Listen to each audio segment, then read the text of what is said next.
के लिए महाशिवरात्रि की व्रत कथा लेकर आए हैं। प्राचीन काल में किसी जंगल में एक गुरु ध्रुव नाम का शिकारी रहता था, जो जंगली जानवरों का शिकार करता था। अपने परिवार का भरण पोषण वो शिकार से किया करता था। एक बार शिवरात्रि के दिन जब गुरु ध्रुव शिकार के लिए निकला, तब संयोगवश पूरे दिन खोजने के बाद भी उसे कोई शिकार न मिला। इस प्रकार दिन भर भूखे प्यासे शिकारी का शिवरात्रि का व्रत हो गया। उसके बच्चे, पत्नी एवं माता पिता को भूखा रहना पड़ेगा, इस बात से वो चिंतित था। सूर्यास्त होने पर वो एक जलाशय के समीप गया और वहाँ एक घाट के किनारे पेड़ पर थोड़ा सा पीने के लिए पानी लेकर चढ़ गया, क्योंकि उसे पूरी उम्मीद थी कि कोई न कोई जानवर अपनी प्यास बुझाने के लिए वहाँ जरूर आएगा। वो पेड़ बील पत्र का था और उस पेड़ के नीचे एक शिवलिंग भी था, जो सूखे बेलपत्र से ढका होने के कारण दिखाई नहीं दे रहा था। रात का पहला पहर बीतने से पहले एक हिरनी वहाँ पानी पीने के लिए आई। उसे देखते ही शिकारी ने अपने धनुष पर बाण साधा। ऐसा करने से उसके हाथ के धक्के से कुछ पत्ते और जल की कुछ बूंदें नीचे शिवलिंग पर गिर गयी और अनजाने में शिकारी के पहले पहर की पूजा हो गई।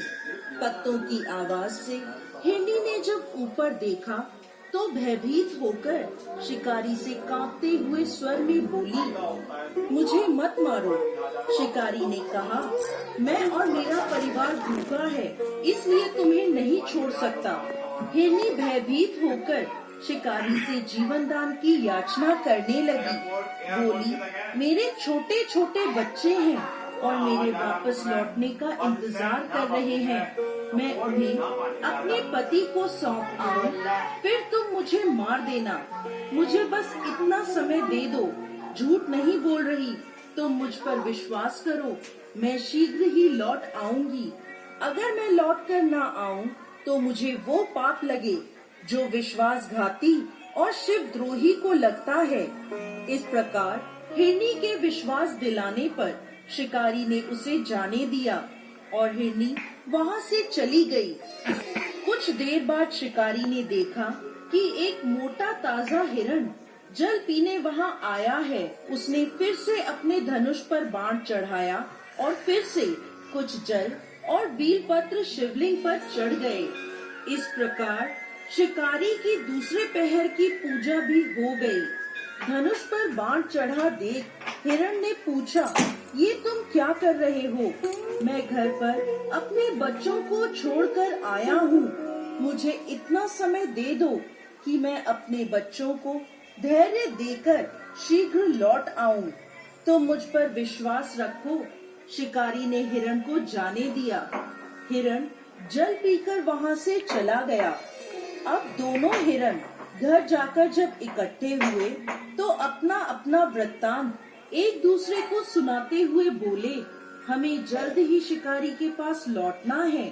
अपने बच्चों को धैर्य देकर जब वो चलने को तैयार हुए, सबसे पहले हिरनी बोली, मैं शिकारी के पास जाऊंगी और आप मेरे बच्चों का ख्याल रखना। हिरनी की बात सुनकर हिरण बोला, माँ के बिना बच्चों को कोई नहीं संभाल सकता।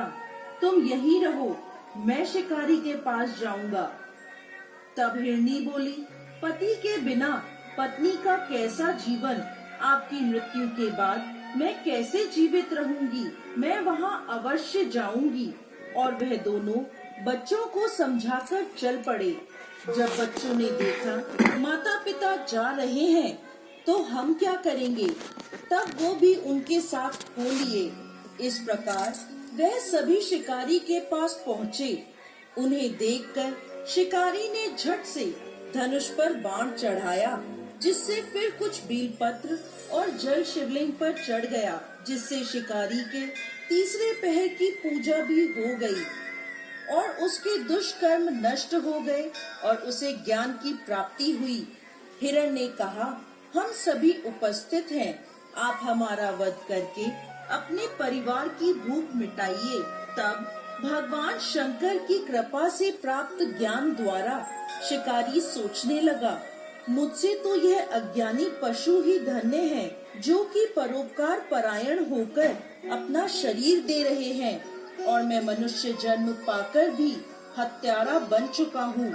ये सोचकर शिकारी बोला, तुम सभी धन्य हो, तुम्हारा जीवन सफल है। जाओ, मैं तुम्हें नहीं मारता, तुम निर्भय होकर यहाँ से जाओ। शिकारी के ऐसा कहते ही स्वयं भोलेनाथ वहाँ प्रकट हुए और बोले, मैं तुमसे प्रसन्न हूँ, मन चाहा वर मांगो। शिकारी भगवान के चरणों में गिर पड़ा। भोलेनाथ को ना निकाली।